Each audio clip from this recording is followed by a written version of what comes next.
Muy buenos días, queridos amigos. Estamos nuevamente en estas nostalgias porteñas con el perro Bernardo. Es el domingo 13 de abril y hemos pasado una semana intensa que la estamos reposando recién con esta tertulia que empezamos con Bernardo Castro. Buenos días, Bernardo. Hola, buenos días. Una alegría estar de nuevo reunidos. ¿Y quién iba a pensar que se nos fue el 11 y ya vamos en el 13? No le vamos a poner apellido a los números porque sale muy ordinario. Pero una alegría estar con Hernán y me gustaría que Hernán me contara esta semana que fue bastante ajetreada, bastante con hartas actividades culturales, como son lo que el tango inspira, el libro que se lanzó ahora en Quilpué. A Ahí ver. estamos bien, no ve nadie, weón, ni tú ni yo. Ahí está, ahí La está. cámara 8, por favor, enfoque bien la cámara 8. No está Ahí haciendo está, pasar, ahí está, ahí está. no está haciendo Que pasar. cuesta, cuesta, cuesta. Pero ahí Aló, está, ahí ahí está. está, ahí está, ahí Sí. está, ahí está. Lo que el tango inspira. Bueno, dale introducción, pues. ¿Qué, Y- qué pasó y- con esto? A ver. bueno, eso terminó ayer viernes, pero el día lunes, pues, weón. O ¿Eh? el martes 8. Ya, pero El martes, el tango, ¿ya? ayer, Vamos a en ir el de viernes Resto para lunes. Bar, sí, vamos a ir repasando lo que está fresquito. En el Resto Bar, Fratelli e Amici, Los Carrera 320, Quilpué, su casa. Ahí estuvimos presentando la antología Lo que el tango inspira, junto con la Asociación Regional del Tango, que preside un joven maestro del bandoneón y del piano, Felipe Chávez, a quien saludamos desde acá y a toda su equipo de bailarines y personajes que nos cantaron tango y nos hicieron bailar el tango. Y todo el equipo de el taller Caminar hacia las Letras Nunca es Tarde de la Sociedad de Escritores de Chile, filial Valparaíso, en donde principalmente mujeres, ¿verdad? Fueron las escritoras que protagonizaron la jornada, la velada, leyendo poemas y relatos que ha inspirado el tango. Eh, Ahí fue una velada de Bermud, ¿verdad? Que partió a las 6 de la tarde y terminó a las 10 de la noche. Y como Caperucita Roja, nos vinimos para estar en la casa antes que dieran las 12. Así que, Oye, pero eso fue, aparte de la presentación del libro, del baile, del canto, parece que también había una copita de vino, un picadillo, no, o sea, fue no, una reunión completa. no, completa. O sea, ahí las personas llegaban, estaban en sus mesas y, y se iba dando los que llegaron temprano pidieron tecito. Pero al rato ya Ah, ya. empezó el pisco sour y empezaron las tablitas. No, fue muy bonito porque las personas vinieron exclusivamente a bailarines a participar en el encuentro. Por eso viste tanto baile profesional de tango. Eran de la Asociación Regional y de la SES también algunos invitados nuestros que también se sumaron. Bueno, ahí yo agradecí ayer a mi compañero de curso Jorge Muñoz Hernández, que habló y el patato es para nosotros, ¿ya? Eh, Él desde chico, desde el colegio, era fanático del tango. Cuando todos andábamos en los Beatles y los Rolling Stones, ¿verdad? Él era tanguero, Del ritmo del 2x4, o sea, claro, era desde chico, desde niño. desde los 12 años, claro. Entonces, sabe de tango más que cualquier argentino, de cancha, tiro y lado. Entonces, cuando se equivocan algún experto argentino en algún dato, él salta a la palestra y lo corrige. Entonces, eh, bueno, esa fue una velada bonita. Llegó nuestro amigo Bernardo Castro, también se sumó, pudo ver cómo cantaba Guillermo Stolzmann por una cabeza y lo bailaban dos bailarines eh, invitados. Entonces, fue bonito. Lo pueden ver todos los detalles en la página y en el Instagram de Filial CHB. Ahí pueden encontrar, y además que cada uno de los que fue ha subido trocitos de la velada, se ha hecho muy popular y ya nos están pidiendo repetirla en varios lados, porque el tango inspira, motiva y convoca.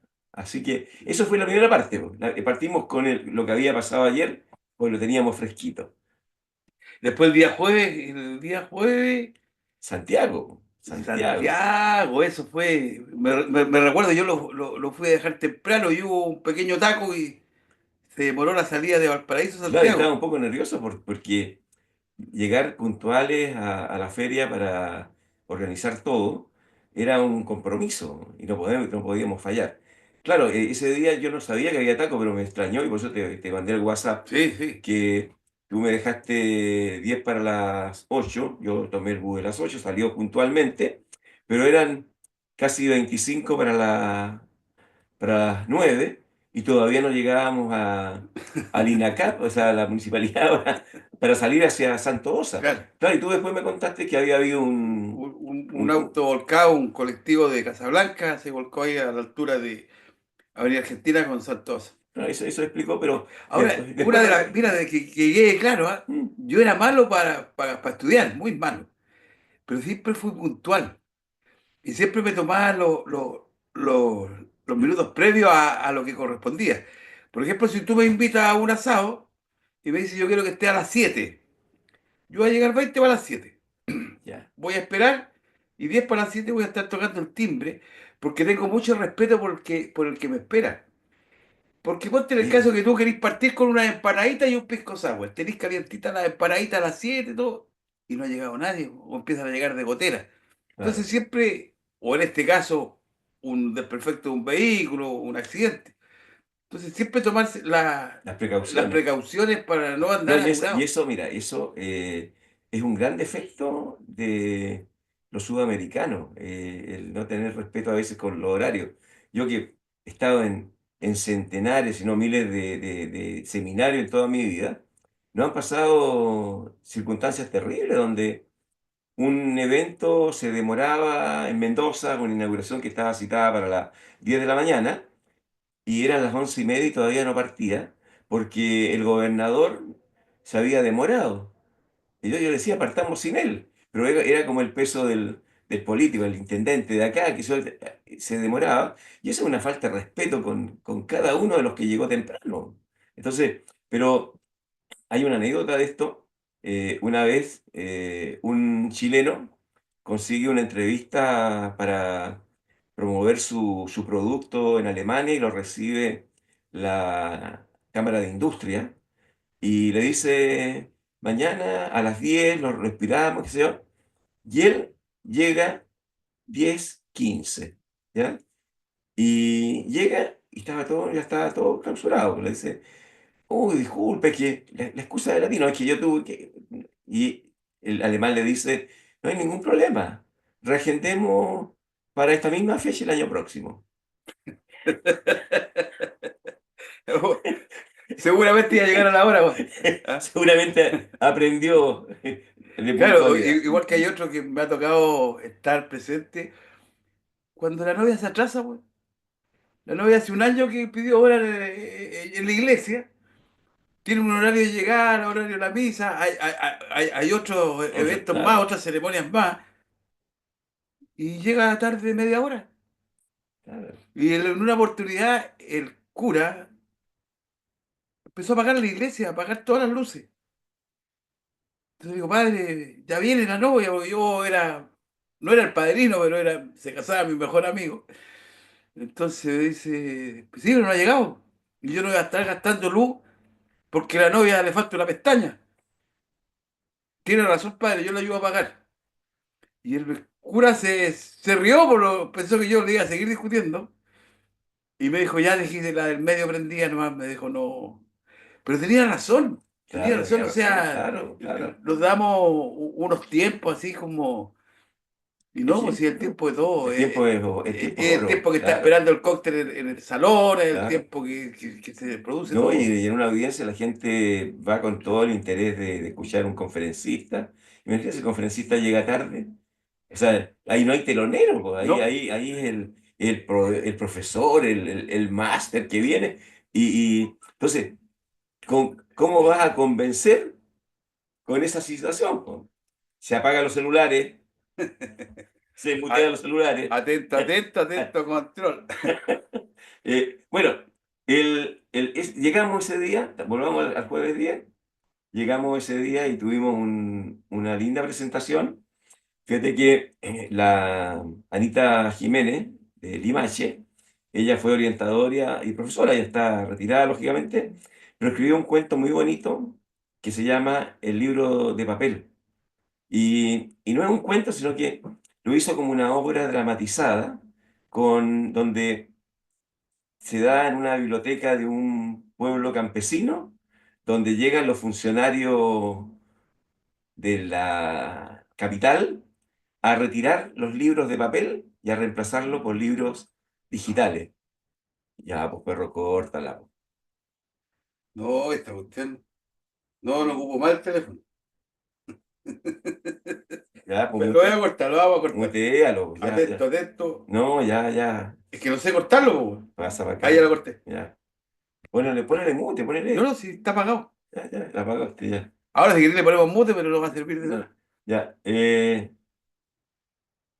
Estábamos, Me quedaste la inspiración, pues, perro. estábamos, Te estaba contando del cuento del libro de papel, donde hablan los libros, el líder, libro de papel, que es el más antiguo, el que está ya ajado por el tiempo, pero ahí está en la estantería, el libro más noble que hay, tal vez se llaman Los Incunables, son libros que tienen más de 100 años, ¿ya? Y él habla, le dice, no, por favor, déjennos, ¿ya? Y todos los libros se le van plegando, entonces sale el libro de poesía, habla el libro de cuentos, habla la enciclopedia, y todos van hablando digamos, diciendo todo lo que aportaron a la en- formación de las personas. Entonces, el libro de El silabario habla, ¿ya? Donde el silabario que te enseñó con el pape, pipo, pu, mame, mimo, mu, papá, mamá, o sea, todo eso está en voces. Entonces salió muy lindo, muy lindo. Era la primera vez que se daba, absolutamente se preparó para esta feria y ya constituye una obrita motivacional para que se lea, se respete al libro y sacar un poco a los chicos de las pantallas y hacerle nuevamente saborear el aroma del papel, el aroma del libro de papel. Así que ese fue la primera. Bueno, y después yo presenté mi libro Erocidio, Amática contra el Desamor. Me lo presentó eh, un ingeniero en medio ambiente, que es gestor cultural en Santiago, el encargado allá de esta feria itinerante, que es Cristian Villarroel, lo presentó y me dio la chance, digamos, de explicar el sentido del libro y la vigencia del libro. Ese libro lo hice el año 88 y en su título, Erocidio, es el crimen en contra del amor, ¿ya? ¿Y qué está matando el amor en la civilización? El materialismo. Materialismo que es el egoísmo, el tener cosas y no dar, digamos, el atesorar, el materialismo de andar tras el dinero y el egoísmo, el individualismo que evita que la pareja se fusione en un proyecto común y cada uno para su lado. Bueno, eso dicho el año 88, ¿verdad? Ahora, cuando se lee, tiene más vigencia que nunca. Y la gente lo entendió, o sea, digamos, porque ahora es más patético el a dónde hemos llegado. Y el libro decía una verdad futurista, o premonitoria, digamos, que hemos ido de mal en peor respecto a las relaciones afectivas. yo eh, diría a la parte humana. exacto, exacto. No solamente la parte afectiva de pareja, sino que de todo índole. Claro, De compañeros de trabajo, de compañeros de de curso, de barrio. compañeros de barrio, de vecinos. Se ha ido realmente debilitando esa, claro, lo que profundizaba esas amistades, esas convivencias. exacto. Y eso es un poco lo que yo digo, eso fue lo que justamente pude mostrar y, y leer ahí un poco unos tres poemas para motivar a la gente, pero estuvo bonito. Fue una buena Una buena experiencia. experiencia colectiva. eh, las ferias que llegan y en la estación central, el ambiente no es propicio para la reflexión y el silencio. Lleno de ambulantes, estábamos ahí Aprovechaste de comprar cigarros. al lado del Bar Mequis, ¿ya? Entraban los ambulantes a la feria y entraban los carabineros a sacarlo y entraban como 20 30 con sus bagallos, digamos, Sus carritos con y sus todo. carritos. De repente llegaban los pacos, los sacaban y me decían que eso es el nunca acabar de ahí de Estación Central, Ah, po. juegan al. Claro, o sea, claro, hasta que los pacos tienen que cambiar de guardia, tienen que hacer turno y en Y ahí ese momento aprovechan ellos de aprovechan vender. ellos de vender. O sea, ya no es.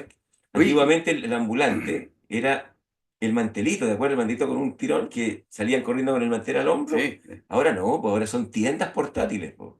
Tienen de todo, pues tienen. No, Claro. y vamos a ser realistas. Los clientes lo esperan,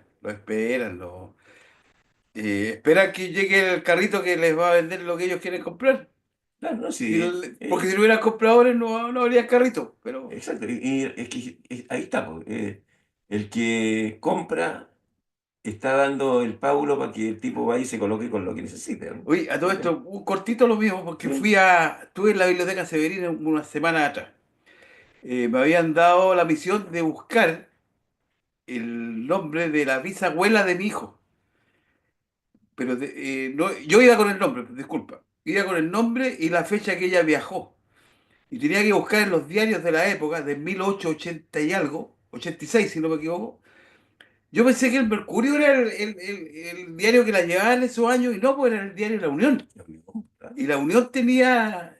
Entonces, llegaba el buque a Valparaíso y en el documento que encontré, y lo pude leer con esos libros ajados, con Correcto. olor a años, salía la fecha que salió de Hamburgo el buque, cuál era la carga, cuáles eran los pasajeros, porque eran de carga y pasajeros, cuáles eran los pasajeros, los nombres completos de los pasajeros, en qué parte se habían subido, porque había otros que se subían después, cuándo había llegado al paraíso y cuántos habían bajado. Oye, todo Bueno, eso se llama, con letras. eso se llama el manifiesto el manifiesto se llama. Hay manifiesto de carga y manifiesto de Pasajeros. pasajero. Y hay una guía de correos también, que donde se detalla la correspondencia que Ya, trae. seguramente yo la pasé por Claro, alto porque no, no. correcto, pero lo lindo de ese de que estás contando es que desde siempre el transporte marítimo y las aduanas funcionaban a través del manifiesto. Y los años que tú estás diciendo, el año 1880 6. bueno, pero, ABB, ABB. alrededor de 1888, ¿Ya? 88, 91, antes de que cayera el presidente Balmaceda, ¿Mm? estuvo Rubén Darío. ¿Eh? Estuvo trabajando en el puerto y era el encargado de recibir la carga a través de los manifiestos. Era el hombre, Ah, se llamaba el tarjador. ya. Ahí decía que vienen tantos bultos con tal marca para tal compañía que está comprando. Entonces, él estaba bajando los bultos y él iba haciendo el El control. ticket. Y eso, imagínate, Félix García Sarmiento, Rubén Darío, nicaragüense, que está trabajando en una bodeguita ahí en el sitio uno del puerto, haciendo controles de descarga. ¿Cómo lo hacía? Con el documento que tú acabas de contar. Y a lo mejor, si estás en una de esas, vio pasar a tu abuela cuando descendía del Claro, barco. la abuela de mi hijo, la bisabuela A de mi tu hijo. bisabuela. Oye, y es súper entretenido porque, uy, las cosas que impresionan. La caligrafía. Es Exacto. que la caligrafía. Entonces yo le preguntaba al bibliotecario, que era bien amoroso. Le preguntaba, oye, si era el mismo gallo, po. Entonces me decía, no, me decía, son distintos según el turno, según la. Pero Pero escriben todos a eso perfecto. pasaba. lo pasaba un tipo letreado que estaba dedicado a hacer ese libro, a mantenerla. Bueno, No, yo te maravilloso. conté, mi abuela Blanca Laura, ella fue escribiente en las notarías, Ah, de una letra. por su buena letra, y después fue linotipista en los gráficos, Ya. era de la Asociación de Gráficos de Valparaíso. Yo le vi el carnet de ella, tenía su carnet ahí. Sí, pues ahí eh, trabajaban con las letras de plomo. y claro, Sí. el linotipista, pero en la notaría se escribían todos No, los documentos manuales. a mano alzada con lapicera de palo, la Sí. lapicera con tintero. Así, o sea, imagínate, un borrón ahí te arruinaba todo, tenía que ser todo de nuevo. ¿Ya? Entonces, pero bueno, esos son un poco el tema. Qué bueno que me contaste esa parte de esa incursión, porque son las Pero si yo cosas. vengo acá como el arroz, el puré, vengo a acompañar la conversación. No, no, No, no, pero te digo, yo que, a mí, yo que, malo para las bibliotecas, yo la única biblioteca que entraba era la biblioteca que ya te va a estaba agarrar el duende, ya te va a agarrar y vayas a terminar. estaba ahí en el Parque Italia, Ya, ¿ya? Que había como un museo a un lado que era la calle General Cruz, y en el medio estaba la biblioteca, y yo iba a esa biblioteca, no iba a la Severín, porque la Severín ya era palabras mayores. Pero ahora me dio gusto y cómo se conserva la historia ahí, porque para mi hijo es súper importante, porque está tramitando su doble nacionalidad, y Alemania le pide datos exactos. Entonces, lo que escribieron ahí, la aduana, es exacto y es oficial y claro, no cabe la menor duda. claro. No hay Si ni lo una. confrontan con la Con la salida, salida. va a decir, el buque tanto llegó, zarpó de Hamburgo en tal fecha y está llegando a Valparaíso y recaló en tales y tales Ya, lugares. No, sí, entonces había una especulación en la conversación familiar que cuánto se demoraban esos buques. Entonces, 3 meses, 6 meses. No, el buque se demoró un mes y medio. Era el recorrido más directo, parece que era. Y salía todo, todos los horarios, el claro, clima. ese buque tiene que haber estado ingresado al paraíso con ese manifiesto, y si tú ubicas los tiempos que estuvo en el puerto, tú lo puedes ver porque después está el manifiesto de salida de ese buque. Ah, ya. Y sale con todo lo que cargó en Valparaíso, con destino a los distintos puertos que puede tocar el buque. Oye, y ¿Ya? hay una duda que tengo que siempre me la contaron como anécdota, como una historia urbana, que los buques cuando venían a buscar salitre, los cargaban en Europa con mármol. Llegaban al puerto de Valparaíso con mármol por la estabilidad de la nave. Llegaban a Valparaíso, bajaban el mármol, lo dejaban tirado y ahí se llevaban el salitre. Pero yo no he encontrado ninguna parte que me diga si es verdad, si es mentira, si así fue, No, y pero que por eso Valparaíso se vistió de mármol en sí. todas sus escalinatas, en todas sus casonas, Mira, casas. y también la madera, ¿Ya? que era el embalaje de lo que se Ah, importaba, se fue convirtiendo, si tú te fijas en mi casa, que tiene más de 100 años, en la escalera, al, al, ¿sí? al lado derecho, ¿verdad? Hay una tabla que parece un terciado barnizado. Esas eran las cajas de té que se reciclaban, y con las cajas de té se forraban estas casas. Y después venía el barniz que las hacía perdurar, pero tú la ves que se Y mantienen son y impecables. madera Maderas fina, nobles, maderas fina, finas, claro. ¿sí? Igual las casas Porque de... perdón, esas cajas de té venían forradas con un aluminio, parece, con un papel. Claro, Yo algo me acuerdo. no sé si era, no recuerdo bien, pero Ya, sé que la madera misma directamente iba la hierba de té adentro. ya, Era eso el contenedor de la del mercancía té. directamente. Entonces, sí, incluso en las raterías, se llama en el puerto, cuando veían que era té, alguien le hacía un topón de la grúa, le haría el agujero y después iba sacando, ¿verdad? Y al final, cuando llegaba el cajón ya no le quedaba el puro fondo nomás, pues ya. Llegan los puros clavos. Pero, Una pero, agüita de pero, clavo. pero el punto, digamos, es que, mira, nos hemos ido miscelaneando la conversa, pero ya, te voy a llevar al día, Del- estamos, estábamos en Santiago, en Santiago. ¿ya? De ahí vino Eh, el almuerzo ese de Gabriela Mistral. bueno, no, el almuerzo fue la convivencia que hicimos para celebrar el mes del libro, ¿Ya? el miércoles 9 en el Club Alemán. ¿Ya? Ya. Ahí se entregaron los carnés a los nuevos socios y se les dio la bienvenida a más o menos unos 10 socios que entraron desde diciembre hasta la fecha. ¿Ya? Entonces, también estuvo la directiva de la filial Los Andes, que creamos el 15 de enero de este año, y que ya son casi 10 socios que hay allá, y sigue creciendo. Entonces, fue una convivencia muy bonita porque cada uno de los socios nuevos pudo presentarse, explicar a qué se dedicaban, si novela, cuento, poesía, sus últimos libros. Entonces, ese conocimiento empieza a generar las redes internas que son tan importantes como tú las tejiste en la esportiva, por ejemplo, donde Sí. tú eres como el vector de unión, y hay otro que tú contabas, el Manzanita, que también No, sí, pues, también Eduardo Estudillo, no, que es una ese. persona que hizo el trabajo de catastrar en una especie de manifiesto todo lo que eran los socios, la bitácora de los Sí, socios, tiene y algunos inscrito que todo. están fuera de Chile mantienen la relación. O sea, yo creo que eso es re importante en cualquier organización, el aspecto humano nosotros tenemos Eduardo, espérate, una directora de convivencia que es la más alegre y festiva del grupo. Le dijimos, ya, tú tenés que ser director de convivencia. Y es la que se ocupa de rankear los cumpleaños y se celebran, no va a ser que cumpleaños, son tanta gente, no todos los cumpleaños de a uno, sino claro. que juntamos ya todos los que cumplieron el primer semestre. Ahora, todos los que pasan van al segundo semestre. Entonces, hacemos por lo menos dos celebraciones de convivencia, saludando a los Festejado. festejados del periodo, ¿ya? Y en agosto tenemos que hacer una salida para ver los que pasamos agosto también, pues.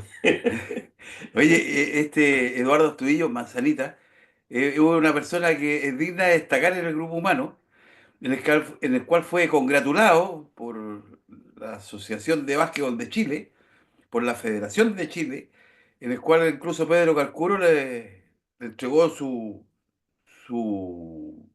galvano, diploma, digamos así, por 50 años de labor en el básquetbol porteño, que no deja de ser porque él ha estado ligado a 50 años, o sea, desde niño dedicado al básquetbol.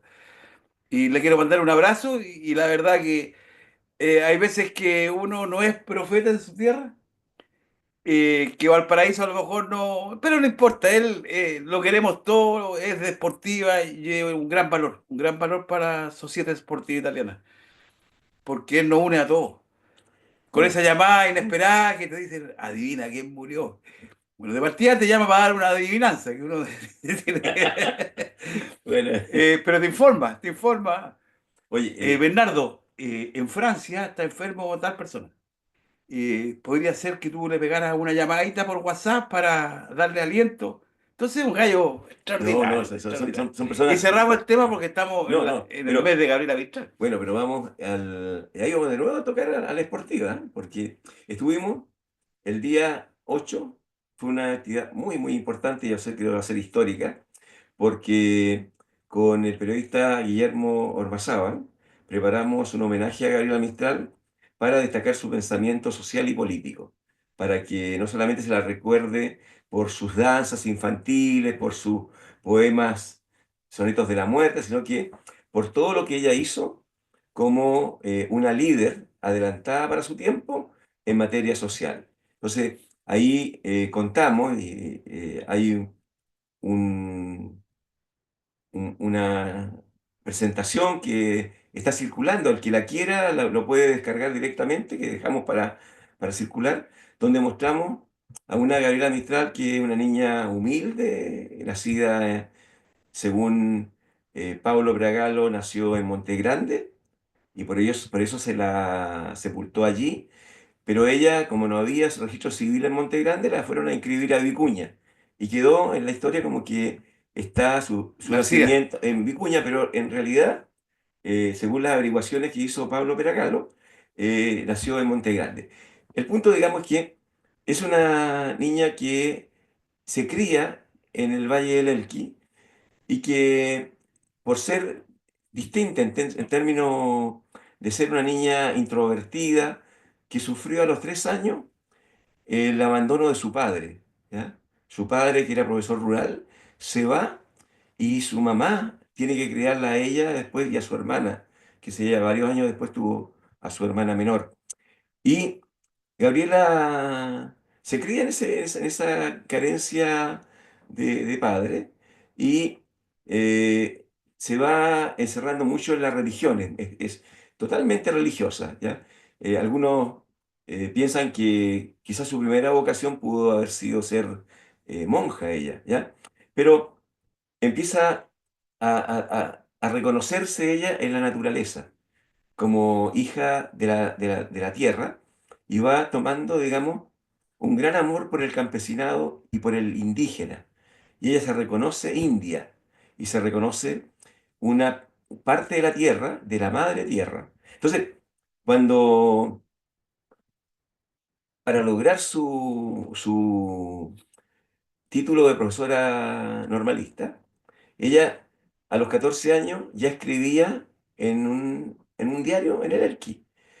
Y una vez escribió, alrededor que tenía cerca de 16 años, y escribe una crónica donde dice la formación, la educación de la mujer, donde reclama a los 16 años que a las mujeres se les debe enseñar, igual que a los hombres, de todo, de ciencias, de matemáticas, porque ellas no están condenadas solamente a ser las cuidadoras y las procreadoras, digamos, de la de familia. la familia, sino que tienen toda la capacidad de hacer lo mismo que el hombre. Si ella dice, si en los derechos del hombre, ¿verdad? Se habla que el derecho a la educación es para la persona humana, bueno, la persona humana somos el hombre y la mujer. Por lo tanto, tiene que ser la educación para la mujer. Y empieza a reclamar en ese tiempo antes de 1920, estamos hablando de 1908 más o menos, que ella está hablando, planteando estas situaciones por la prensa. Y también ella cuando escribía en la prensa, siempre reconocía el pensamiento cristiano, se reconocía en Dios, o sea, alababa a Dios en todas las cosas de la naturaleza. Y por eso también la cuestionaron, porque era demasiado religiosa y la impronta laica era que la educación tenía que ser eh, sin sesgo religioso. Cuando ella se presenta a la escuela normal, ¿sabes tú que la rechazaron? Y ella se tiene que ir por el camino largo de entrar como preceptora ayudante, así se llamaban, preceptores se llamaban los profesores de ese tiempo, y empieza a enseñar en puras escuelas rurales. Empieza, en Monte Grande enseña y se va y junta currículum, por decir así, junta esta experiencia. Y en Santiago, a los 21 años, se recibe de profesora normalista dando un examen de regulación. Y muchas veces los santiaguinos le cuestionaron de que ella no había obtenido el título de la escuela normal, sino que lo había ganado por la vía de validar la práctica. Y ella es una de las embajadoras como educadora más grandes que ha tenido Chile, porque la lleva a México y en México eh, José Vasconcelos, el ministro de Educación de México, le deja las puertas abiertas para que ella plantee toda la reforma educativa en México. Y ella, con toda esa espalda, escribe para las mujeres mexicanas y va recorriendo todo México, las escuelas rurales, y empieza a crear bibliotecas populares y empieza a mostrar cómo tiene que enseñar el maestro, con amor, porque había ese sentido verticalista de castigar, ese maestro que era como el Dios Jehová, castigador, y ella plantea el Dios amigo, el Dios bueno, el Dios cariñoso. Entonces, lo primero que tiene que hacer el maestro, dice ella, tiene que amar, ¿ya? Bueno, dice, Guillermo contaba que hay 1190 escuelas en México con el nombre Gabriela Mistral, ¿ya? Y que ella es uno de los pueblos que le encantó, y dice por su humildad, por su sencillez y por el afecto genuino que desplegaba en cada uno de sus actos. Dice que ella, incluso en México, que siendo una ciudad de 1 millón de habitantes en ese tiempo, encontraba, digamos, que no era una ciudad aplastante, porque toda la gente era amable, toda la gente era cariñosa en el trato. Entonces, se encanta con... Y el otro país que le encanta en Europa es Italia, por lo mismo, por la jovialidad, por la alegría. Pero ella, la primera destinación como diplomática que le hacen, la mandan a Nápoles. Y está Mussolini de jefe de Estado Chao. y rechaza su nombramiento, la veta a Mussolini, porque ella se había declarado en todos sus escritos, se había declarado antifascista. Y Mussolini la tiene encerrada en Roma, impedida de salir de Roma, confinada en Roma, ¿ya? Y no la acepta como diplomática porque es mujer y porque es antifascista. Y Gabriela recién el año eh, por ahí por el año 50 exactamente, vuelve con todos los honores de cónsul a Nápoles, ¿ya? Y toma, digamos, esa función que no pudo tomar en el inicio de su carrera, lo toma culminando su carrera. Y dice que, bueno, en su último tiempo lo vivió en Italia. Y ella dice, lamenta, fíjate, dice, Chile debió abrirse a la inmigración italiana que era la que más se acercaba al sentimiento de nuestro pueblo. Peragalo, Pablo, Pablo. Pablo Peragalo, este es el hermano, Pablo Peragalo, toma la palabra después que se termina la presentación y muy emocionado cuenta de su proyecto aquí en el Mirador Camogli, aquí de arriba, La venía en Alemania. Alemania, donde él gestionó con el alcalde, ahí no me quiero equivocar el nombre exacto, pero un Con alcalde la allá, alcaldía de Valparaíso. no, no, con la alcaldía allá de ¿Mm? Monte Grande, de un pueblito cerca de Monte Grande, creo que se llama Pentauco, pero no quiero equivocarme. Lo puedo colocar aquí abajo para que quede la corrección si me equivoqué, pero consigue que allá manden un busto de Gabriela Mistral que está aquí a 3 cuadras de mi casa, en el Mirador Camogli. Y Pablo consiguió que eso fuera monumento nacional. Entonces él, con la colectividad italiana, con la colonia italiana, ha sido el patrocinador de ese punto de homenaje a Gabriela Mistral aquí en los cerros de Valparaíso. Y todas Entonces, perdón, y todas las plaquitas de mármol, las placas, qué sé yo, son de marmolería MC. sí, pues, mi perro Bernardo. Pero mira, o sea, mira cómo se van Se van tejiéndolo. tejiendo los destinos, las voluntades, para ir viendo. Bueno, te digo, fue una jornada muy emotiva.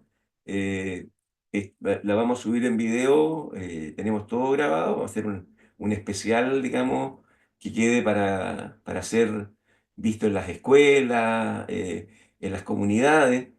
Y fue un hecho emblemático. Ella estaba su natalicio es el 7 de abril.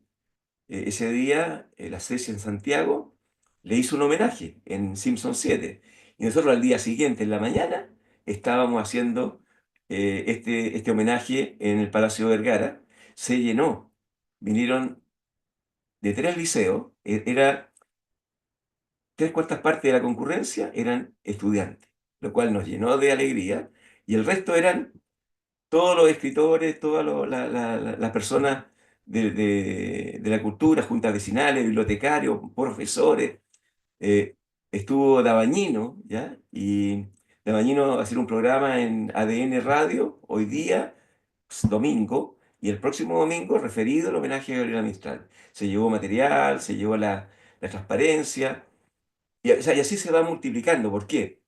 Porque tenemos que rescatar de la historia oficial, de esa historia que está edulcorada al gusto del poder, rescatar a la Gabriela humana, Gabriela que era india, que era tierra, que era niñez, era la que defendía a los niños. ¿Sabes tú que ella cuando recibe el premio Nobel dona ese dinero para los niños del País Vasco que habían sufrido la guerra civil? Cuestiones que no se sabía. ¿Sabes tú que ella es la principal defensora en Centroamérica de Sandino cuando se produce la invasión norteamericana. Sabe que ella rechaza justamente y aboga por la soberanía de nuestros pueblos americanos y aboga por la integración, porque dice que somos un solo pueblo que tiene raíces comunes, ancestrales, y lo demuestra, digamos, hablando del azteca, del maya, del aymara, del quechua, del araucano, del chango, o El sea, ella, patagónico. los patagónicos, mira, los patagónicos le da una, mira, es tan importante lo que tú señalas. Sí, pues, El, sí. el Patagón, ella estuvo 2 años de directora del Liceo de Magallanes en Punta Arenas, y allá escribió Piececitos de Niño, que es una pieza clásica, digamos, de la poesía, pero es una poesía de protesta, una poesía que reclama a los políticos por el abandono que han hecho, digamos, de los niños pobres, ¿ya? De cómo esos niños, digamos, que ella veía llegar a la escuela nocturna que hace para alfabetizar a los patagones, llegan los niños con los pies pelados, o sea, llegan sin zapatos. Y ella es muy amiga de don Pedro Aguirre Cerda, y don Pedro Aguirre Cerda fue el visionario presidente de la República que reclamó nuestros derechos, nuestra proyección antártica como país. Y Gabriela Mistral lo apoya con un escrito en Política y Espíritu, un libro de la Falange Nacional que fue anterior a la democracia cristiana, donde ella escribe y dice que son los patagones, los indios, los que han reforzado la soberanía nuestra en el mar Austral, en la Antártida, porque son esos indios patagones los que van con sus buques precarios, con sus canoas, a las loberas, van a explotar ese mar al cual nadie se atreve a entrar, pero los indios nuestros, los patagones, entraban y hacían soberanía. Y lo escribe en un artículo y dándole un homenaje a don Pedro Aguirre Cerda por haber sido, él le llama el boxeador de nuestra soberanía. ¿Eh? Así le llama, el boxeador, el que va a pelear por nuestra soberanía frente a Inglaterra, Holanda y todo lo demás, que dice colocar una banderita en la orilla, Y se nunca, diga, y se iban y después lo reclamaban. Exacto, eso. Así que, así pues, perrito, ha sido una semana intensa, pero yo quiero que comentemos un poquito de Pablo Peragalo, porque también es un patrimonio, oye, Pablo, patrimonio vivo de de Valparaíso. Valparaíso que vale la pena destacarlo, porque Oye, esos son los nexos que yo hay. voy a hablar de Pablo. Yo fui vecino de Pablo ahí en la calle Vicuña Maquena con Lastra. Y Pablo, desde que yo lo conozco, desde que yo era niño, vive en un palacete, que era de los padres, que lo mantiene impecable. Pablo es de las personas que le dicen, en el sector le dicen el alcalde, a lo mejor él ni sabe que le dicen el alcalde, porque él sale a pintar la fachada del sector. Él sale a repasar los números de las casas. Él se preocupa de él y de su entorno. La verdad que si lo hubiéramos tenido como alcalde, Pablito, lo hubiera hecho muy bien, porque es muy preocupado del sector, de su calle, y de ahí no lo mueve nadie. Como tiene otro vecino más abajo, otro italiano, que es Daniel Aste, que tampoco lo mueven de ahí del sector. O sea, eso es bueno, porque normalmente cuando a la gente le crece el pelo, le ha ido, pues, se empieza a correr de acá, pues se va para Curauma, Claro. después se van para Reñaca, y después les queda chico y se van más lejos. O No, sea, pero estas son familias de pelo largo. claro, no, les digo, Pero son porteños, porque te digo, el mirador que hizo ahí en la Avenida Alemania, gracias a Pablo, él forjó todo eso, se mueve en toda la colonia italiana, se mueven las colonias de otras nacionalidades. Es muy querido Pablito Pelagalo, es muy querido no, y bien recibido en todos lados. el año pasado, Malo para comprar libros, malo para comprar libros. malo para comprar, sí, sí, pero muy Pero simpático, como buen claro, italiano. italiano, el codo. Pero no, No, no. yo lo conozco también de años, pues de los 80 ya él frecuentaba los talleres literarios, estaba en todos los encuentros, y el año pasado él hizo una exposición donde en el norteamericano, Chile Norteamericano de Cultura, donde se celebraba los 79 años del Premio Nobel a Gabriela Mistral. Este año todo Chile lo celebra, son los 80, pero el año pasado él se adelantó, celebró los 79 años eh, y trajo a la última secretaria de Gabriela Mistral, Péndola se llama la señora, Gina Péndola, que vive en Recreo, ¿Ya? en Recreo. Y la señora totalmente autovalente, vino, dio una charla, digamos, una charla cortita de su sensación de haber vivido durante 4 años con Gabriela Mistral en Italia. Ella fue Mira, de la qué cosa parte... más linda. Y entonces, ¿te fijas cómo se van atando los cabos de la historia? Sí, pues. Nosotros estamos ahora, y yo te digo, en lo personal, perrito, yo me siento muy identificado con Gabriela, porque yo, ¿Queréis ser monja también? No, no. yo, por América, amigo, Por América. por América, porque yo me he recorrido toda América también.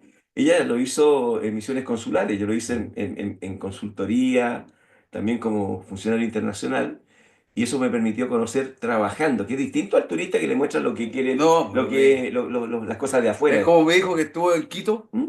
y te muestran una parte histórica de Quito con unas cámaras de esas que se usan, ¿cómo se llaman? Los drones. Claro. Entonces le digo, ¿y qué te pareció Quito? Porque a mí me gusta mucho la historia, me gustan las viejas, ¿Mm? las casas ¿Mm? viejas, los caminos, la historia. Y la vieja, No, las viejas ya no, ya. ya no alcanza ni para vieja con la PG1 para acá. Oye, y le digo, ¿qué tal Quito? Cuéntame, po, porque yo conozco muy poco, yo no he viajado mucho. Entonces me dice, sí, Quito, po, me dice, pero es bonito, es... No, mira, no hay como Quilpué, po. Quilpué tiene buenos restaurantes, buenos griles, Claro tiene de todo. que, Entonces no, ya. Al tiempo viaja a Miami 3 semanas por la pega. Y Miami, ¿qué tal? Tú te fuiste a un sector que es más en lo top de Miami, en la parte de empresa. Sí, me dijo, pero mucha humedad, mucho calor. No hay como que pues. Y ahora, ahora pronto tiene un viaje, parece que a Alemania, no recuerdo bien, pero tiene un viaje.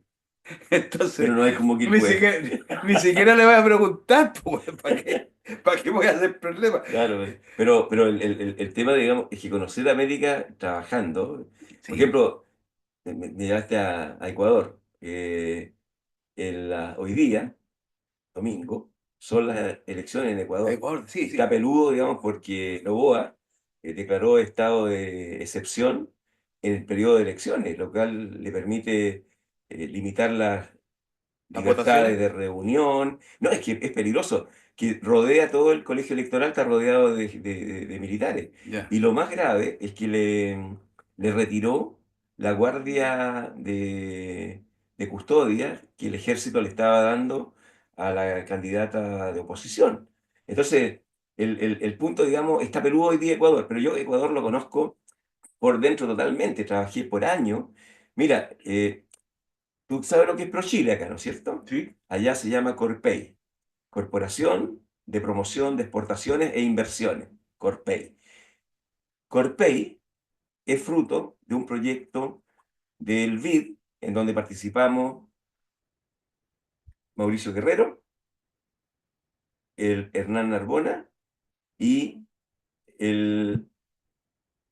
un economista de Ecuador, que es un gran amigo, Luis Luna Osorio, escritor, poeta, ahora es narrador, también ya en su etapa de desvinculado ya de la parte oficial, está trabajando como narrador, ya tiene como 3 novelas escritas, así que con ello hicimos la ley de promoción de exportaciones. Con Aladi organizamos los consorcios de exportación y con FedExport organizamos el Centro de Entrenamiento Gerencial en Exportaciones, que estuvo yo durante años, te digo, 10 años por lo menos estuve yendo periódicamente a Ecuador a trabajar en distintos proyectos, en distintos circuitos de capacitación. Y yo lo conozco por dentro, conozco a los otavaleños, conozco a los colorados, conozco a los negros de allá de Esmeralda, Oye, Manta, Guayaquil, Quito, Cuenca. Es un país precioso. Tengo una foto que todo el mundo se saca en la mitad del mundo, donde pasa el Ecuador.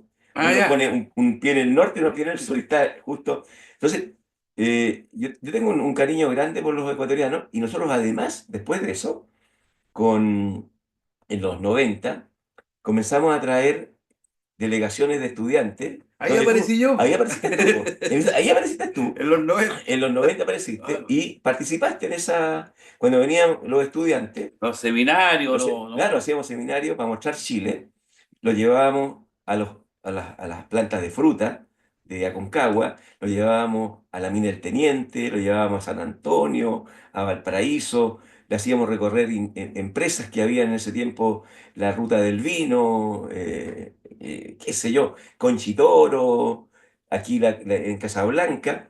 O sea, todo eso en 8 noches y 9 días en Chile.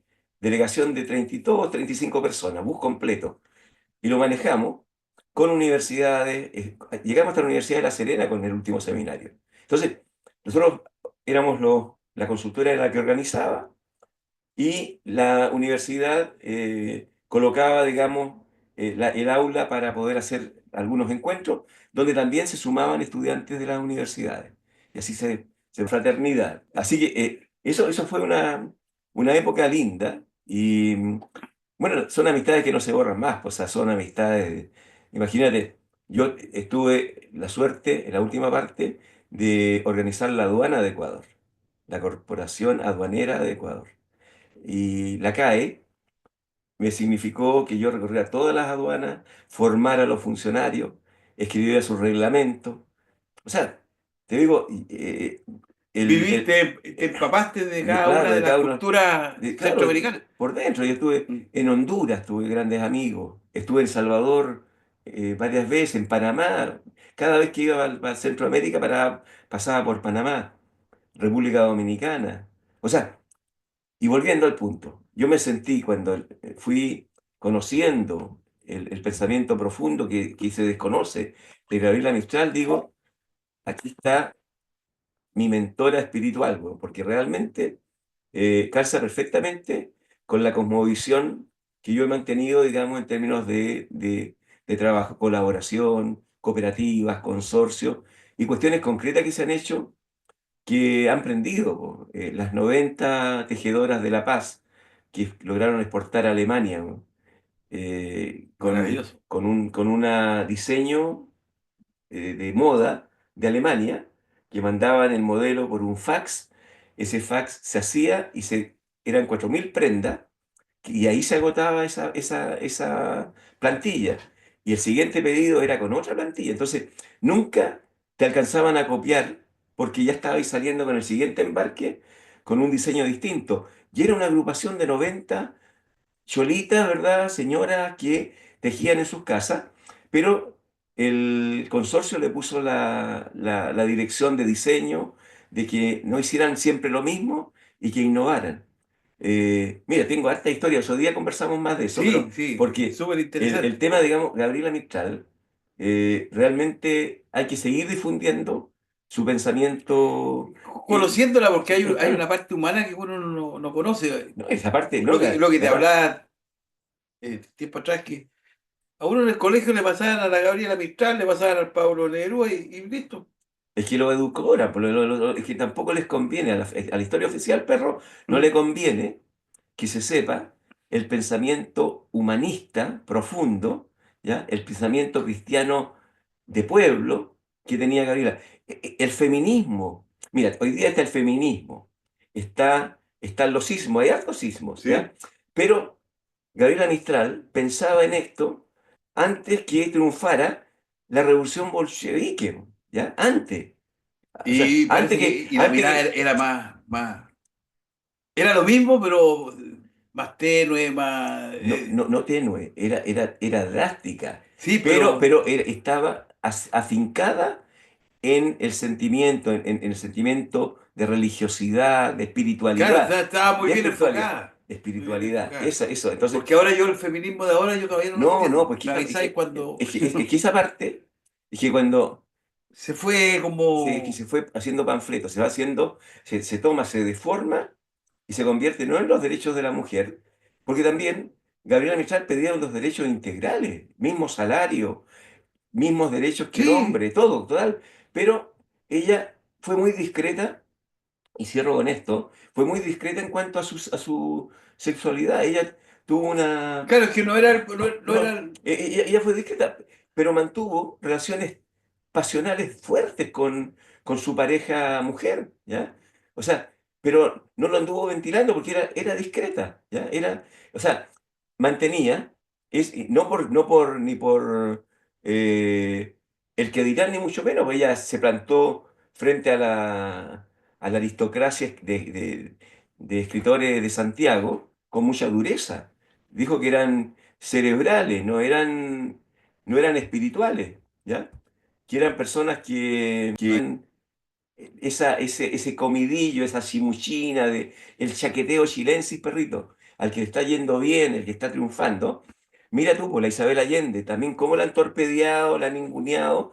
Gallos que en el fondo son resentidos, envidiosos, porque no han logrado lo que he el logrado el éxito que otro. ella ha tenido, Sí, po. sí, eso es Claro, verdad. entonces, y eso es el mal de Chile, po, que se nota porque a Gabriela Mistral, imagínate, en 1945 le dan el premio Nobel y en 1951 recién le vienen a dar el Nacional de Literatura. Por eso Gabriela no venía a Chile, porque estaba choreada con los chilenos, po. Casi. Bueno, de ahí salió, bueno, de muchos años el Pago Chile existe. Claro. Programa- No va a saber la gente de qué se trata porque ya está cortado. Ya vamos. Listo, nos vemos. Ha sido el día 13. Mira, 13. 13. El 13. Vamos a ver qué pasa. Buen Vamos día. a ver quién se nos ocurre. Bueno, antes de partir, viene Semana Santa. Sí. Para los creyentes, el mundo cristiano, ¿verdad? Fiestas de guardar. Oye, me Así acordé de que, algo de Semana Santa. de- Espérate, cortito. El Salesiano preparó una cantata para Semana Santa y partía el día jueves con el obispo en el colegio y todo. Y el Jueves Santo, el el jueves próximo, fue ya. exacto, pero en los años 76, Ya, setenta y no, pues siete. ya, Espérate, espérate. ya. Entonces yo tenía que cantar un trozo porque me gustaba cantar en el coro. Entonces yo tenía que decir, Ave María Purísima, a las 12 y Cristo se muere. Y ahí entraba el coro con una de las canciones. Y voy a decir eso y algo me causa risa que me empieza a reír delante en la iglesia, po. Que lo único que me tocó hacer es agacharme y tratar de no reírme. Y un compañero me salvó que dijo, Ave María Purísima, a las 12 y Cristo se muere. Y yo pasé piola. Claro, ante todos los que estaban ahí, pero el cura, el director del coro, Se dio cuenta. me echó, pero en 2 minutos. Tenía un aniversario que contar ahí. Listo, chao, nos Que estemos vemos. bien. Bye. Claro, está el viejito, ¿cómo se llama? Ruiz Tagle.